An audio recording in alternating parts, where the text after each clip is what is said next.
Hello everyone, I am doctor Kashika Jain. इस video में मैं बात करूंगी एंजाइटी में होने वाली मेमोरी लॉस के बारे में। मेरे पास क्लाइंट्स आते हैं इस सवाल के साथ कि मैम आजकल कुछ याद नहीं रहता है, क्या करना चाहिए। ऐसा लग रहा है कि दिमाग कमज़ोर होता जा रहा है, ना किसी चीज़ पर ध्यान दे पा रहे हैं और ना ही कुछ याद रहता है। तो अब एंजाइटी में होने वाले मेमोरी लॉस के बारे में जो हमें डाउट्स हैं, उसी का सोल्यूशन मैं आपको इस वीडियो में दूंगी। देखिए, एंजाइटी के दौरान जो फोकस करने की प्रॉब्लम आती है या जो मेमोरी के रिकॉल करने की प्रॉब्लम आती है वो टेम्परेरी होती है, वो परमानेंट मेमोरी लॉस नहीं होता है। पहले समझते हैं कि जो परमानेंट मेमोरी लॉस है वो क्या होता है, ताकि आप एंजाइटी में मेमोरी लॉस को अच्छे से समझ पाएँ। हमारी जो 5 सेंसेस हैं वो इन्फॉर्मेशन कलेक्ट करती हैं और आगे सप्लाई करती हैं, और हिप्पोकैम्पस में न्यूरॉन्स डेवलप होते हैं और वो जो पैटर्न्स डेवलप हो रहे होते हैं वो सारी इन्फॉर्मेशन स्टोर होती है, यानी कि पास्ट की, प्रेजेंट की या फ्यूचर से रिलेटेड इन्फॉर्मेशन उसमें पड़ी हुई होती है। अब एक एज के बाद 70-80 की साल की उम्र में या उसके बाद में ऐसा मानिए कि वो इन्फॉर्मेशन जो अंदर पड़ी है वो आप इसलिए पूरी तरह से यूज़ नहीं कर पाते, क्योंकि जो न्यूरॉन्स जनरेट हुए थे वो डीजेनरेट होना स्टार्ट हो जाते हैं ऑटोमेटिकली। बिल्कुल ऐसे जैसे कि फॉर एग्ज़ाम्पल एक बैंक में आप मनी डिपॉजिट कर रहे हैं और आप उसमें से विड्रॉ कर पाते हैं। लेकिन सोचिए, अगर बैंक ही दिवालिया हो जाए, बैंक ही बंद हो जाए, ख़त्म हो जाए, तो फिर क्या होगा? तो फिर आपके पैसे आपको नहीं मिलेंगे। तो ऐसे ही वो हिप्पोकैम्पस में जो पैटर्न्स पड़े होते हैं वो डीजेनरेट होने स्टार्ट हो जाते हैं। इस वजह से एक्चुअल में मेमोरी लॉस होता है। लेकिन एंजाइटी में वो जो न्यूरॉन्स होते हैं वो डीजेनरेट नहीं होते हैं, तो इसका मतलब है कि वो ये एक्चुअल मेमोरी लॉस नहीं है। एंजाइटी में होता क्या है? अब जब भी आप एंग्शियस होते हैं, यानी कि आप ओवर थिंकिंग का शिकार हो गए हुए होते हैं, एक बार में बहुत सारे इंटरनल डायलॉग्स आपके अंदर चल रहे होते हैं और उसमें कहीं ना कोई इनसिक्योरिटी है, कोई फियर है, वरी है, फ्यूचर को लेके अनसर्टेनिटी है। तो इस तरीके के टेंशन वाले इमोशंस आप फील करते हैं और उसमें सारे स्ट्रेस हार्मोन्स आपके अंदर रिलीज़ हो रहे होते हैं। उसकी वजह से क्या होता है कि आप एक्टिव अटेंशन पे नहीं कर पाते हैं, और एक्टिव अटेंशन पे ना करने की वजह से आपके अंदर जो इन्फॉर्मेशन है वो आप यूज़ नहीं कर पाते। क्योंकि देखिए, हम कोई भी चीज़ को कैसे याद करते हैं? जब हम एक्टिवली उस पर अटेंशन पे करते हैं। जैसे कि फॉर एग्ज़ाम्पल एक स्टूडेंट है, अगर क्लास में उसके टीचर पढ़ा रहे हैं और वो एक्टिवली अटेंशन पे कर रहा है, तभी टीचर जो कह रहे हैं वो उसके दिमाग में जाएगा। अगर उसका ध्यान नहीं है, वो कहीं और सोच रहा है या कुछ और कर रहा है, तो उसके दिमाग में वो चीज़ नहीं जाएगी, और जो चीज़ जाएगी नहीं तो वो चीज़ को आप इस्तेमाल कैसे करेंगे? तो हम जो भी कुछ सीखते हैं वो एक्टिव अटेंशन पे कर सीखते हैं।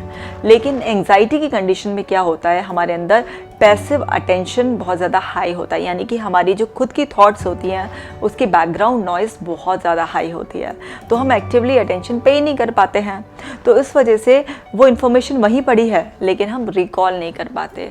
बचपन से लेकर हम अपने बड़ों से एक बात सुनते हैं, शांत रहो, शांति से सोचो, अच्छा ये सामान नहीं मिला है, रिलैक्स होकर एक जगह बैठ जाओ, शांत करो मन, फिर याद आ जाएगा। आई एम श्योर आपने भी अपने बड़े लोगों से ये सब सुना होगा। इवन बच्चे एग्ज़ाम देने जाते हैं तो वहाँ पर अगर बच्चा घबरा रहा होता है कि कहीं मुझे याद आएगा नहीं आएगा, तो मम्मी पापा क्या कहते हैं कि बेटा रिलैक्स रहकर जितना आता है उतना करना।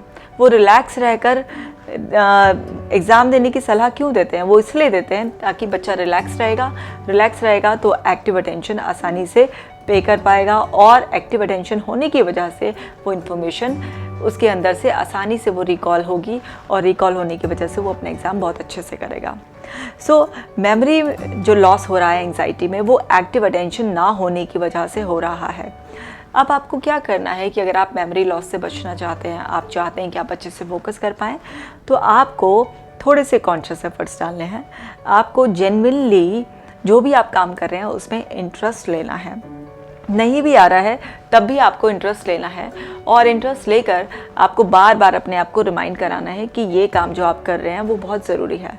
सपोज़ आपका ध्यान किसी और चीज़ पर जा रहा है, जहाँ आप ध्यान देना नहीं चाहते हैं लेकिन फिर भी जा रहा है, तो आपको वहाँ से ध्यान हटाकर वापस अपने काम पर लेकर आना है। तो इससे क्या होगा, आपका माइंड एक लर्निंग होगी माइंड के लिए कि आप जो काम कर रहे हैं वही इम्पॉर्टेंट है और आप वही करना चाहते हैं, तो धीरे धीरे आपका मन उसमें लगने लग जाएगा। अब एक एग्जाम्पल से समझ लेते हैं।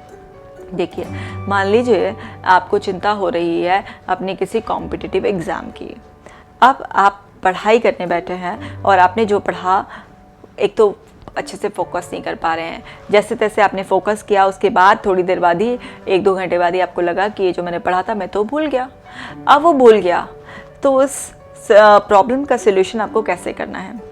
आपको जब भी पढ़ने बैठना है उससे पहले आपको अपने मन से बात करनी है, अपने माइंड को ये सजेशन देने हैं कि आप अपनी मर्ज़ी से अपने बेटर फ्यूचर के लिए, इस कंपटीशन के लिए तैयारी करने के लिए बैठे हैं और आप बहुत इंटरेस्टेड हैं इसके लिए और आप एक्टिवली अपना 100% अटेंशन भी पे करेंगे, एफर्ट्स भी डालेंगे और आप पूरी तरीके से प्रिपेयर्ड हैं और आप अपना बेस्ट देकर ही रहेंगे। इस तरह से आपने पॉजिटिव कम्युनिकेशन किया अपने माइंड से, तो आपका माइंड थोड़ा सा सेट होने लग जाएगा। लेकिन फिर भी आप पढ़ने बैठे और आप ध्यान देना नहीं चाह रहे थे, लेकिन जब आप पढ़ने बैठे तो आपका ध्यान चला गया शायद अपने किसी पुराने फेलियर पर या अपने किसी फ्रेंड के अचीवमेंट पर, या आपने सुना था कि वो कंपटीशन एग्ज़ाम बहुत मुश्किल होता है, आसानी से किसी से भी पास नहीं होता है।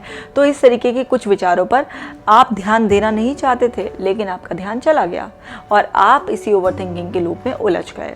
तो अब ऐसे में क्या होगा कि आप एक्टिवली अटेंशन नहीं पे कर रहे हैं, तो वो इन्फॉर्मेशन जा नहीं रही है, ढंग से जा नहीं रही है, तो फिर वापस कैसे आएगी? अब आपको क्या करना है, जब भी आपको समझ आ जाए कि इस तरीके की एंग्जाइटी आपको हो रही है, तो सबसे पहले उस एंग्जाइटी की फिजिकल लोकेशन देख लीजिए कि इन थॉट्स की वजह से आपकी बॉडी में वो अनकंफर्टेबल फीलिंग्स आपको कहाँ आ रही है, और उसी बॉडी पार्ट पर फोकस करते हुए आप कुछ डीप ब्रेथ्स लें। जैसे कि आप 10 डीप ब्रेथ्स ले सकते हैं और अपने आप को अंदर अंदर अफर्म करते रहें, रिलैक्स रिलैक्स रिलैक्स, क्योंकि एंग्जाइटी का काउंटर क्या है? रिलैक्सेशन। क्योंकि एंग्जाइटी में हमारा ब्रेन जो है वो रिएक्टिव मोड में चला जाता है और रिएक्टिव मोड होने की वजह से हमारे अंदर ओवर थिंकिंग, नेगेटिविटी, एंग्जाइटी हम पे अटैक करती है। तो जब आप अपने ब्रेन को रिलैक्स मोड में ले आएंगे तब आपका मन शांत हो जाएगा और वो जो पैसिव अटेंशन है वो धीरे धीरे कम हो जाएगी, और पैसिव कम होगी तो एक्टिव अपने आप ही बढ़ जाएगी।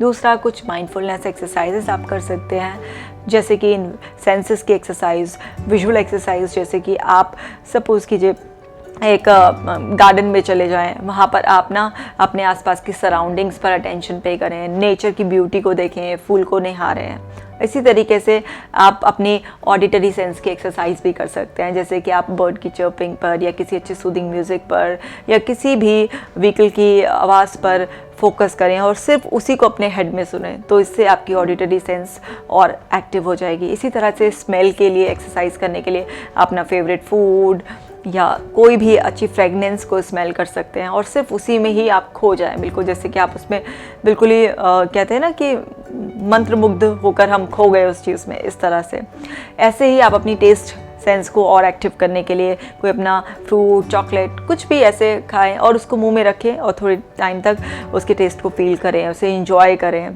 तो इससे आपकी जो है ना टेस्ट सेंस भी बहुत ज़्यादा एक्टिव हो जाएगी। इसी तरह टच सेंस, आप अपने आप को भी टच कर सकते हैं, कोई सॉफ्ट स्टफ टच कर सकते हैं, कोई फ्लावर, कोई फ्लोर, कुछ भी आप टच कर सकते हैं, उसको फील करें, उसके टेम्परेचर को देखें, उसकी स्मूथनेस को देखें।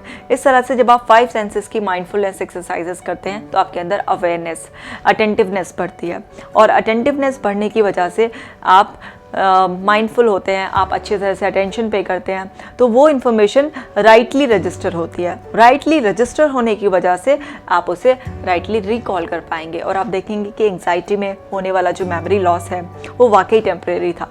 आपकी मेमोरी तो बिल्कुल बढ़िया है, शार्प है और आप अपनी उस पावरफुल शार्प मेमोरी को एंजॉय कर पाएंगे। तो घबराना नहीं है हमें एंग्जाइटी में, क्योंकि कोई भी न्यूरॉन्स डीजेनरेट नहीं होते हैं। एंग्जाइटी में जो भी मेमोरी लॉस है वो सिर्फ और सिर्फ टेम्परेरी है।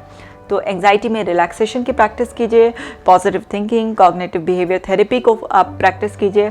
इस पर मैंने ऑलरेडी और भी बहुत सारी वीडियोस बनाई हैं। आपने एंग्जाइटी की वो वीडियोस नहीं देखी है तो अभी उन्हें देख लीजिए। और आपके हर एक कमेंट को मैं पर्सनली पढ़ती हूँ, तो आप अपने कमेंट्स में मुझे बताइए कि आपको ये वीडियो कैसा लगा या आप और किस चीज़ पर वीडियो बनवाना चाहते हैं। और मेरे चैनल को सब्सक्राइब कर बेल बटन ऑन करना याद कर लीजिए। और ये वीडियो जिसके भी काम आए तो उसे शेयर ज़रूर कर दीजिए। मिलती हूँ अगली वीडियो में किसी और टॉपिक के साथ।